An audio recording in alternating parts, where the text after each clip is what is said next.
마가복음 5장 1절로 20절 말씀입니다.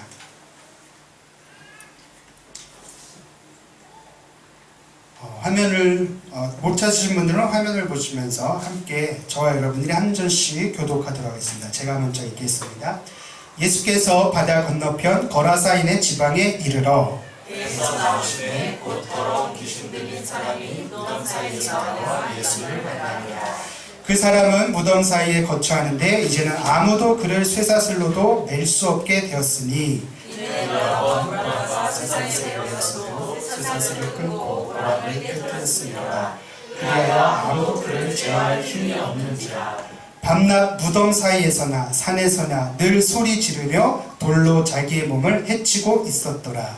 그가 멀리서 예수를 보고 달려와 전하며 큰 소리로 부르짖어 이르되 지극히 높으신 하나님의 아들 예수여, 나와 당신이 무슨 상관이 있나이까? 원하건대 하나님 앞에 맹세하고 나를 괴롭히지 마옵소서 하니 이는 예수께서 이미 그에게 이르시기를 더러운 귀신아 그 사람에게서 나오라 하셨습니다.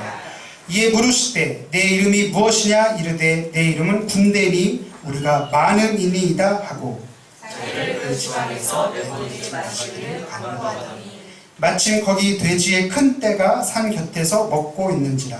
이에 간구하여 이르되 우리를 돼지에게로 보내어 들어가게 하소서 하니 허락하신대 더러운 귀신들이 나와서 돼지에게로 들어가매 거의 2,000마리 되는 떼가 바다를 향하여 비탈로 내리다라 바다에서 몰사하거늘 시종자들이 도망하여 운명하여 여호와를 말하니 사람들이 어떻게 되었는지를 보러 와서 예수께 이르러 그 귀신 들렸던 자 곧 군대 귀신 집혔던 자가 옷을 입고 정신이 온전하여 앉은 것을 보고 두려워하더라. 이에 귀신 들렸던 자가 당한 것과 돼지의 일을 본 자들이 그들에게 알리매 그들이 예수께 그 지방에서 떠나시기를 간구하더라. 예수께서 배에 오르실 때에 귀신 들렸던 사람이 함께 있기를 간구하였으나 허락하지 아니하시고 그에게 이르시되 집으로 돌아가 주께서 내게 어떻게 큰 일을 행하사 너를 불쌍히 여기신 것을 내 가족에게 알리라 하시니 그가 가서 예수께서 자기에게 어떻게 큰 일을 행하셨는지를 데가볼리에 전파하니 모든 사람이 놀랍게 여기더라. 아멘. 오늘 말씀 제목은 누가 광인인가 라는 제목입니다. 누가 광인인가. 여러분, 우리가 귀신 하면은 떠오르는 이미지가 문화적으로 다 다릅니다. 그럼 귀신 하면 제일 먼저 뭐가 떠오르십니까? 한국에서는 머리를 풀어헤친 한복 입은 여성이 떠올릴 것입니다. 저 어렸을 적에 전설의 고향이라는 TV에서 많이 본 모습이죠. 중국에서는 제가 듣기로는 귀신 하면은 강씨가 떠오른다고 합니다. 맞나요? 일본 하면은 일본은 워낙 그런 토착 귀신이 많기 때문에 뭐 책상 귀신, 의자 귀신, 마루 귀신, 나무 귀신, 우리가 일본 애니메이션 영화를 보면 쉽게 알 수가 있습니다. 반면에 이제 동유럽 같은 곳에서 귀신하면 이제 드라큘라나 늑대인간 이런 것들이 떠오르는 이미지입니다. 이처럼 귀신이라는 말에는 이 토착 문화가 갖고 있는 이미지를 떠올리기가 쉽상이어서 성경을 읽으면서 우리가 그런 것을 연상하기가 쉬운데 성경이 말하는 귀신의 정체는 우리가 전에 한번 얘기했죠. 마귀 사탄의 수하들입니다. 그러니까 사탄 마귀가 우두머리라고 하면은 귀신은 그의 졸개들에 불과한 것입니다. 오늘 우리가 함께 읽은 본문에서 예수님께서 지난 시간에 바람과 파도를 잠잠케 하신 뒤에 이제 드디어 건너편에 오셔서 한 귀신 들린 광인 사람을 만나게 됩니다. 그 모습이 기괴하죠. 우리 본문 2절 말씀을 다시 한번 한 목소리로 읽어볼까요? 시작! 배에서 나오시되 곧 더러운 귀신 들린 사람이 무덤 사이에서 나와 예수를 만나니라. 여러분, 이 말씀에 더러운 귀신 들린 사람이라는 말을 헬라어로 보면은 안드로포스 엔 푸뉴마티 아카다르토입니다. 안드로포스는 인간이라는 것이고 엔 푸뉴마티, 엔 크리스토 들어보셨죠? 이 그리스도 안에, 엔 푸뉴마티 하면 영 안에, 아카다르토는 더러운. 그러니까 여기 말하는 더러운 귀신 들린 사람이라는 것은 더러운 영 안에 갇혀있는 사람이라는 뜻이에요. 그래서 구미정 교수라고 이 여성 신학자인데 이분에 따르면은 이 하나님의 영 안에 있어야 될 사람이 더러운 영 안에 붙잡혀 있는 상태를 말한다는 것이에요. 즉 육체적으로 더러운 영 안에 갇혀 있는 상태, 정신적으로 갇혀 있는 상태, 사회적으로 고립된 상태, 정치적으로 어떤 지배체제에 붙잡혀 있는 모든 상태를 말하고 있는 것입니다. 그러니까 뭔가에 붙잡혀서 자기 몸을 자기 뜻대로 통제가 안 되는 것이에요. 그러니까 오늘 성경에서 이 사람에 대해서 뭐라고 묘사합니까? 돌로 자기 몸을 해친다. 돌로 자기 몸을 해치는 거예요. 자기 몸에 해가 되는데도 그것을 통제하지 못하는 상태. 이게 어둠의 세력에 완전히 꽉 붙잡혀 있는 상태라는 것이에요. 여러분, 더러운 귀신에 갇혀 있는 상태, 이렇게 결박에 묻힌 인생의 특징이 세 가지가 있습니다. 그게 무엇일까요? 우리 좀 더 말씀을 보면서 살펴보길 원하는데요. 우리 본문 3절 말씀을 다시 한번 읽어볼까요? 3절입니다. 시작. 그 사람은 무덤 사이에 거처하는데 이제는 아무도 그를 쇠사슬로도 맬 수 없게 되었으니. 여기 보시면 그 사람이 어디에 거처한다고요? 무덤에 거한다. 무덤 사이에 거처한다. 무덤 사이. 그리고 무덤에 묻힌 것은 죽은 사람이죠. 근데 무덤 사이에 거처한다는 것은 그가 아직 죽은 것은 아니나 죽음의 영역 속에, 어둠 속에서 살고 있다는 것이에요. 즉 결박에 묶인 인생의 특징은 살아있으나 죽음의 영역, 어둠의 영역에 살고 있는 상태를 말하고 있는 것이에요. 생각이 죽어있는 것이죠.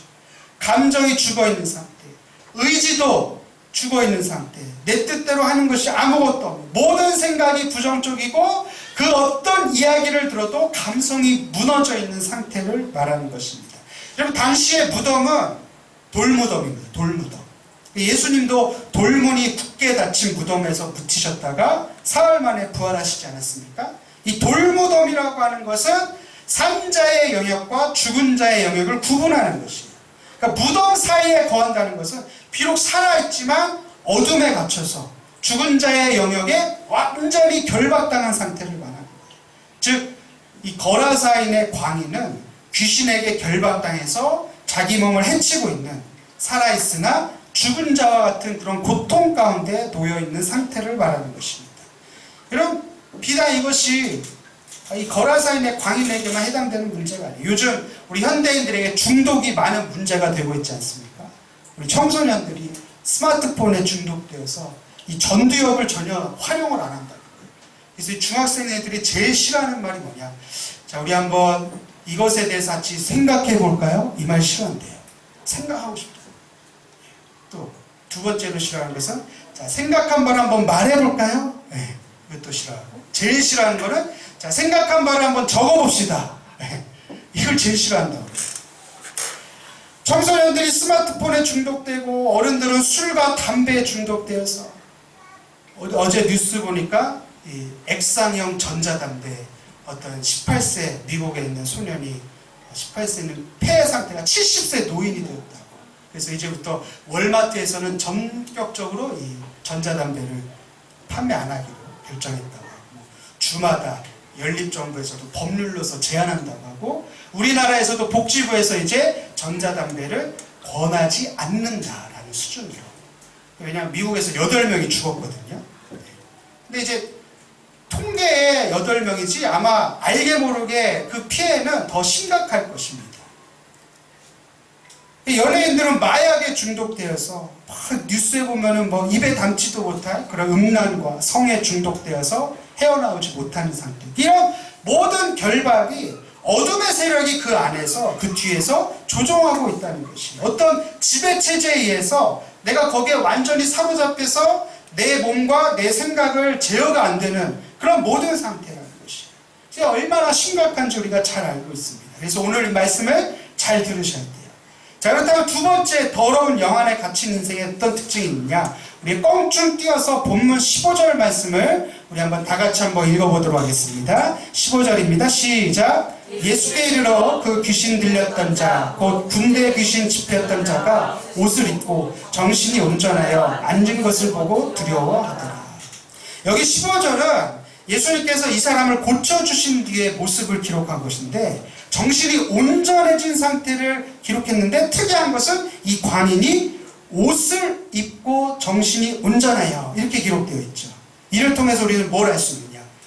귀신 들렸을 때는 옷을 입지 않았다는 것이죠. 옷을 막 찢고 돌로 막 자기 몸을 헤쳤으니까 아마 너덜너덜해졌겠죠. 무슨 뜻입니까? 더러운 영 안에 결박당한 사람의 특징은 이 부끄러움과 수치를 모른다는 거예요. 무엇이 부끄러운지, 무엇이 수치인지를 모른다는 것이에요. 옷을 안 입는, 제가 섬기던 교회, 어느 교회라고 제가 말하지 않겠습니다. 아주 세계적인 교회입니다. 때마다 나타나는 어떤 이상한 여인이 있었어요. 그래서 이제 제가 이제 가보니까 보호실이라는 데가 있어요. 보호실.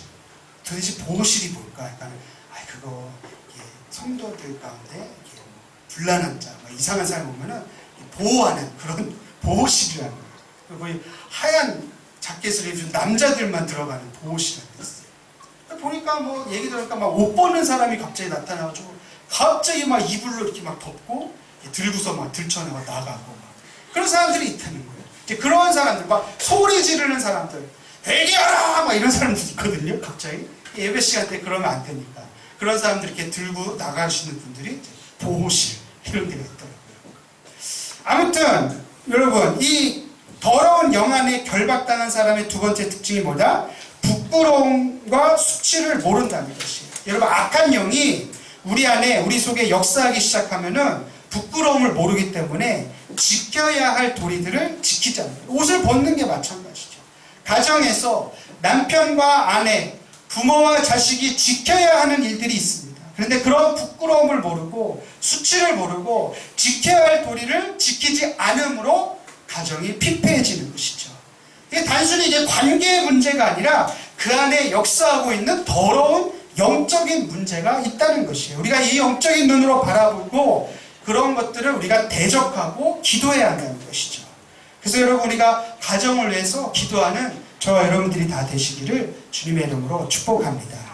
되도록이면 가정에서도 예배를 드리시면 예배 드리고, 자녀들을 위해 축복 기도하고, 또 형제들을 위해 서로 기도하고, 저희 교회가 금요일마다 중보기도 모임할 때 가정을 위한 기도를 빼놓지 않고 하는 이유가 바로 이것입니다. 분명한 것을 우리가 기도하며 이 더러운 악한 영들이 물러간다는 것이, 할렐루야. 기도하는 우리의 영적 권세를 가지고 대적하면은 승리할 수 있다는 것이에요. 그래서 우리가 부끄러움과 수치를 깨닫지 못한 자들을 위해서 중보기도할 때 그것이 깨닫게 되는 역사가 나타나게 된다는 것이에요. 세 번째, 더러운 영에 결박당한 사람의 특징이 무엇이냐? 이 사람이 집에 있지 아니하고 무덤 사이에 거하고 있습니다. 우리 3절 말씀을 다시 한번 한 목소리로 한번 읽어볼까요? 시작. 그 사람은 무덤 사이에 거처하는데 이제는 아무도 그를 쇠사슬로도 낼 수 없게 되었습니다. 여기 어디 거처한다? 무덤 사이에. 여러분, 똑같은 사건을 기록한 누가복음에서는 좀 더 자세하게 말합니다. 오래 옷을 입지 아니하며 집에 거하지도 아니하며. 사람이 어디 살아야 돼요? 의식주. 사람이 어디 살아야 돼요? 집에 살아야 돼요. 집에 살아야 되는데 이 거라사인의 광인은 집에 있지 아니하고 무덤 사이에 살고 있습니다. 그러니까 부끄러움과 수치를 모른다. 그리고 더러운 영에 결박당하면은 자신이 있어야 할 곳에 있지 않는다는 거예요. 내가 어디에 있어야 될지를 모른다는 거예요. 여러분, 이 말씀을 묵상하면서 제가 한번 생각해 봤습니다. 악한 영이 역사하면 잘못된 일을 행하죠. 잘못된 길로 가는 것이죠. 그런데 성경이 그거 못지않게 우리에게 중요하게 말하고 있는 것이 무엇이냐? 마땅히 해야 할 일, 마땅히 있어야 할 곳에 있지 아니하고 마땅히 해야 할 일들을 하지 않는 것도 더러운 영에 결박당한 영적인 문제라는 것이에요.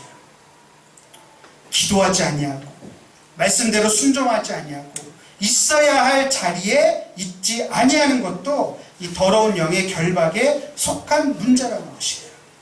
그리고 말씀을 준비하면서 한번 생각해 봤습니다. 목사가 있어야 할 자리가 어디일까요? 여러분, 어디라고 생각하십니까? 목사가 있어야 될 자리. 교회요? 교회는 하나님이 계신 자리죠. 예.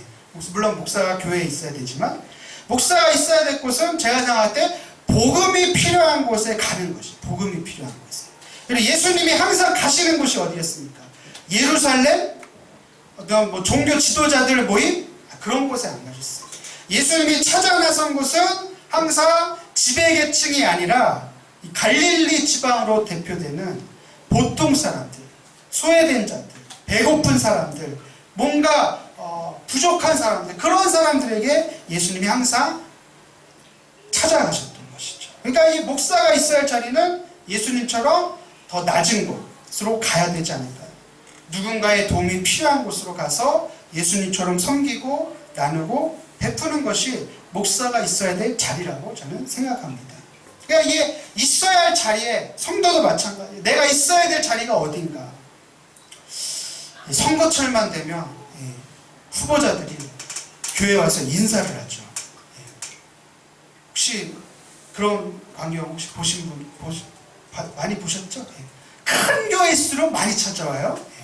제가 누구라고 말하지 않겠는데 아주 거물급 정치인이 여기 부활절 연합 예배만 하면은 성가대 가운 입고. 근데 물어봤어. 그 교회 있을 때 진짜 성가대 하시냐고. 저 부활절만 와서. 이상하잖아요. 이게 뭐야 그게? 편집해야 되나 이거? 아무튼 평소 계속 출석하는 것도 아닌데 선거철만 되면 와서 인사를 하는 게 되게 어색하지 않습니까? 그런데 감출 수 없는 사실은 그런 거물급 인사들이 와서 인사를 하면은 교회도 은근히 그것을 즐거워하는 분위기가 있다는 것이에요. 저만 그렇습니다. 저만 느끼는 겁니까? 아, 우리 교회 역시 대단한 교회야. 아, 우리 목사님 정말 대단한 목사님. 이런 교회가 지향해야 될 모습이 그런 것입니까? 교회가 높은 자리로만 가려고 할 때, 돈과 명예와 권력이 있는 자리만 찾을 때 교회가 있어야 할 곳이 어딘지 망각하는 것입니다. 그리스도인들이 서로 하나님의 말씀 안에서 서로를 위해 기도해주고 영적인 교제가 있는 자리를 지키지 않고 그 자리를 벗어나서 성공을 쫓아서 돈을 쫓아서 스펙을 쫓아서 명예를 쫓아서 간다면은 그것도 더러운 영의 결박에 묶여있는 거 아닐까요? 제가 너무 세게 얘기하고 있습니까? 제가 얘기하고 있는 것이 센 것이 아니라 지금의 현실이 더 심각하다는 사실을 우리는 깨달아야 합니다. 사랑하는 성도 여러분, 살아있으나 죽음의 영역에 거하는 것, 부끄러움과 수치를 모르는 것, 있어야 할 자리에 있지 아니하는 것, 이런 모든 것들이 더러운 영이 역사하기 때문이라는 것이에요. 여러분, 이 모든 것들을 한마디로 한다면 하나님과 함께 할 수 없는 거 아닙니까? 따라서 합니다. 하나님과 함께 할 수 없는 상태.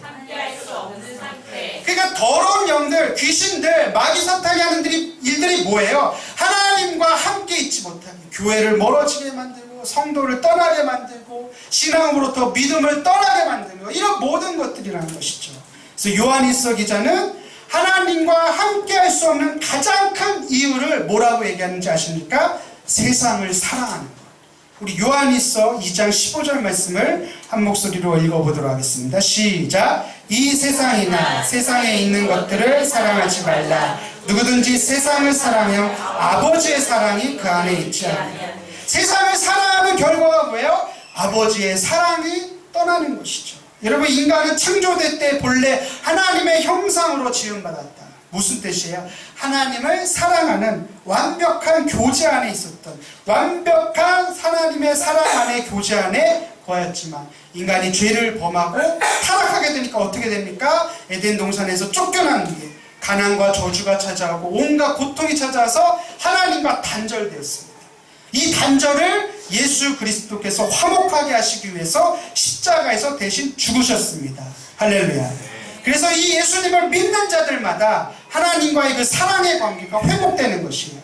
우리가 믿는다 하면서도 하나님의 사랑 안에서 벗어나서 우리가 마땅히 있어야 될 자리를 지키지 아니하고 마땅히 지켜야 될 도리를 하지 않을 때 무슨 얘기예요? 육신의 정욕, 안목의 정욕, 이생의 자랑으로 가득 차 있다면 귀신에게 그것도 농락당하고 있는 증거 아닐까요? 성경은 우리 자녀들에게도 말하고 있습니다. 무엇을? 우리 잠언 22장 6절 말씀을 다 같이 한 목소리로 읽겠습니다. 시작. 마땅히 행할 길을 아이에게 가르치라. 그리하면 늙어도 그것을 떠나지 않으라. 마땅히 해야 할 길, 무엇이 진리인지, 신앙 안에서 마땅히 해야 할 길이 무엇인지를 자녀에게 어릴 때부터 가르치라는 것이에요. 여러분, 어둠의 세력으로부터, 귀신의 세력으로부터 우리 자녀들을 지켜내는 가장 필요한 일이 무엇입니까? 마땅히 해야 할 길을, 마땅히 지켜야 할 것을 가르쳐 지키는 것이에요. 예배를 어떻게 드려야 되는지, 기도를 왜 해야 되는지, 믿음이 무엇인지를 가르치는 저와 여러분들이 다 되시길 주님의 이름으로 부탁드립니다. 여러분, 죄가 뭐예요? 죄가 뭐냐? 죄가 뭔지를 야고보서 4장 17절 말씀이 아주 확신 있게 가르쳐주고 있습니다. 우리 야고보서 4장 17절 말씀을 화면 보시면서 한 목소리일까요? 시작! 그러므로 사람이 선을 행할 줄 알고도 행하지 아니하면 죄니라. 행할 줄 알고도 행하지 아니하면 죄다. 아까 뭐라고 그랬어요? 더러운 영이 역사하면 어떻게 된다고요? 마땅히 해야 할 것, 있어야 할 때 자리를 지키지 않는 것. 뭐예요? 마땅히 행하지 않는 것도 죄라고 성경은 우리에게 말하고 있습니다. 사랑하는 성도 여러분, 마땅히 해야 될 것이 무엇입니까? 내 하나님을 마음과 정성과 뜻을 다하여 사랑하는 것. 그리고 내 이웃을 내 자신과 같이 사랑하는 것. 우리 하나님 사랑과 이웃 사랑이 마땅히 해야 될 일 아닙니까? 성령 충만 받는 것. 정말 그러한 일들을 마땅히 행하시기를 주님의 이름으로 부탁드립니다. 사랑하는 성도 여러분, 바울 일에 기독교 신학에 가장 지대한 영향을 끼친 히포의 아우구스티누스, 어거스틴이라고 하죠. 이 아우구스티누스라는 교부는 요한일서 이 말씀을 강론하면서 이런 말을 했다고요. 하나님을 사랑하라. 그리고 하고 싶은 대로 해라. 네. 한번 따라해볼까요? 하나님을 사랑하자. 하나님을 사랑하라. 그리고 마음대로 하자. 마음대로 하자. 뭔가 좀 위험한 발언 같이 느껴지십니까? 이 말은 하나님을 사랑하는 그 본질 안에서 누릴 수 있는 자유가 있다는 것이에요. 무슨 얘기냐? 우리가 뭐 해야 할 일, 하지 말아야 할 일, 막 율법적으로 규칙을 적어놓고 뭐 그럴 수도 있겠지만 정말 중요한 것은 이것이 하나님 사랑에 도움이 되는 일인가? 이 일이 정말 하나님 사랑 안에서 행해지는 일인가? 아니면 하나님의 사랑 안에서 벗어나는 일인가? 이런 이 본질을 우리는 잊지 말아야 한다는 것이에요. 그 다음에 예수님께서 말씀하신 것이죠. 내 이웃을 내 자신과 같이 사랑하라. 이것이 온 율법과 선지자들의 강령 중에 최고라. 여러분, 이 사랑의 본질을 잊지 않는 저와 여러분들이 다 되시길 주님의 이름으로 축복합니다. 자, 다시 본문으로 돌아와서 예수님께서 이 더러운 귀신에 들린 사람을 고쳐주십니다. 근데 예수님께서 내 이름이 무엇이냐 물어보세요. 이때 이 사람이 하는 말이 내 이름은 군대다. 이 군대라는 말은 레기온 이 말인데, 레기온은 로마의 한 군단을 말합니다. 당시에 로마의 한 군단이 최소로 잡았을 때 한 6,000명이라고 합니다. 6,000명. 많게는 뭐 10,000명이 넘는다고 합니다. 그러니까 뭐예요? 굉장히 많은 어둠의 영들이 강하게 역사하고 있다는 것이죠. 그런데 이 군대 귀신이 예수님께 자기를 돼지에게로 보내어 들어가게 해달라고 합니다. 아주 특이한 기사예요. 성경의 복음서에 귀신을 죽게 하는 기사가 여러 군데 나오는데, 이 귀신이 갑자기 자기를 돼지에게로 보내달라고 합니다. 그래서 예수님이 이 더러운 귀신아 그 사람에게서 나오라 말씀하시면서 이 더러운 귀신들이 돼지떼 거의 이 성경에 보니까 2,000마리. 요즘에 아프리카 돼지 열병 때문에 돼지들이 막 살처분하는 거의 지금으로 따지면 거의 한 2억 원이 넘는 금액 2,000마리 바다에 빠져서 수장됩니다. 참 이상한 것은 여러분, 이스라엘 사람들이 돼지고기를 먹었을까요?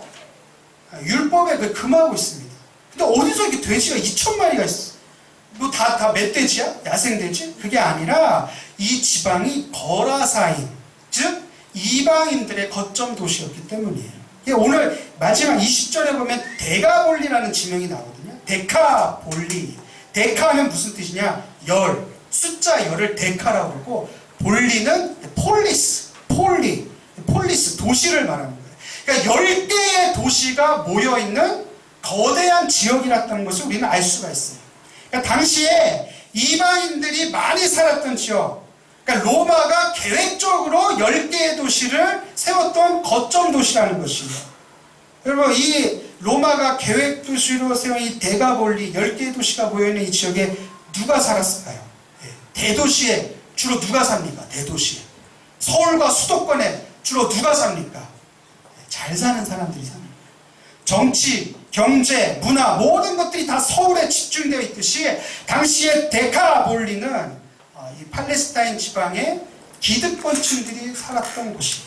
로마 제국의 거점 도시니까 이제 로마의 귀족들도, 지배계층도, 또 유대에서 돈 많이 벌던 사람들도 살았던 곳이에요. 그러니까 돼지를 왜 키웠냐? 이 돼지고기는 그 당시에 아무나 먹을 수 있는 음식이 아니었어요. 돼지고기는. 갑자기 입맛을 다시네요. 이 사람들에게 돼지가 어떤 의미였을까요? 돈이에요, 돈. 이방 사람들, 주로 귀족들이 먹던 음식이었기 때문에 여러분 생각해 보세요. 유대인들의 입장에서 봤을 때 율법에서 금기시하고 있는 건데 돈이 되니까 키우는 거예요. 이 금기시되는 것들을 어기면서까지 키웠다는 것은 무슨 얘기야? 상당히 많은 재화를 벌일 수 있는 수단이었다는 것이죠.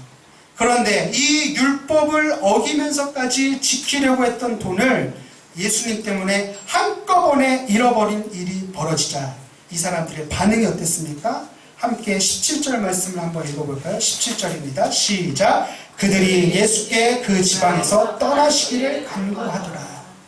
여러분, 돼지의 가치에만, 돈에만 마음이 집중되어 있었던 사람들에게 더러운 영에 갇혀있던 사람이 자유케 되고 정신이 온전해지고 비로소 사람답게 살 수 있었던 모습을 보면서도 그것에 대한 관심은 요만큼도 없었던 것이에요. 오로지 그들은 돼지에게만, 돈에만 관심이 있었던 것입니다. 그래서 그러한 놀라운 기적을 봤음에도 불구하고 자신들의 앞에 와 계실 메시아를 못 알아보고 떠나가달라. 예수님 보고 배척한 것이죠. 예수님 가십시오. 저는 이 마가복음의 기사를 통해서 이 귀신 축기 기사에서 아주 특이한 본문이죠. 이 돼지떼에게 들어가고 사람들이 예수님을 배척한 것. 이 성경이 우리에게 무엇을 전하고 있는 것입니까?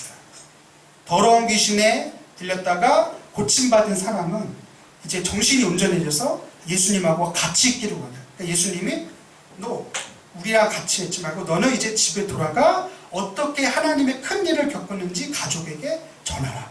그리고 성경이 뭐라고 얘기합니까? 이 사람이 데가폴리 10개의 도시가 모여있는 그 거대한 지역에 가서 예수님이 나를 어떻게 고쳐주시는 전파하는 복음을 전하는 사람이 되었고 이 모든 일에 사람들이 놀랍게 여겼다라고 했어요. 그런 반면에 이 복음을 생생히 보고도 오히려 자신들의 이권과 재물의 이익을 따져서 계산한 뒤에 나한테 손해가 되네 떠나십시오.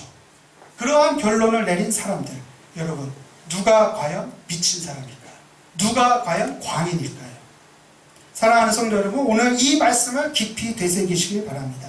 나 한 사람이 고침받고 변화되면 데카볼리 10개의 도시가 변화될 수 있는 놀라운 역사가 시작되는 거예요. 나 한 사람이 온전해지면 우리 가정이 바뀔 수가 있습니다. 나 한 사람이 변화되면 우리 지역이 바뀔 수가 있습니다. 예수님께서는 그 비전을 보시고 이 거라사 광인을 고쳐주신 것이에요. 반면에 돈과 경제의 논리로 무장한 이방인들의 도시 문명에 젖어 있었던 사람들은 예수님을 거부한 것이죠. 사랑하는 성도 여러분, 우리 교회는 항상 이 한 사람의 철학을 잊지 말아야 됩니다. 한 사람. 이 한 사람, 그 한 사람이 바로 저와 여러분들이 되시기를 주님의 이름으로 축복합니다. 아직도 어둠의 세력에 갇혀서 더러운 영에 결박당한 인생들을 향해서 복음을 전할 수 있는 나 한 사람, 여전히 주님은 그 한 사람을 찾고 계십니다.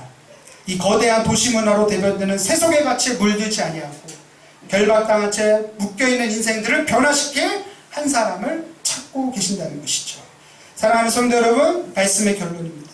이 어둠의 세력에 붙잡혀서 예수님을 배척한 무리가 되지 마시고 온전한 하나님 나라의 정신으로 변화되어 무장하여 데가볼리를 변화시킬 수 있는 거룩한 한 사람이 되시기를 주님의 이름으로 축복합니다. 찬양합니다.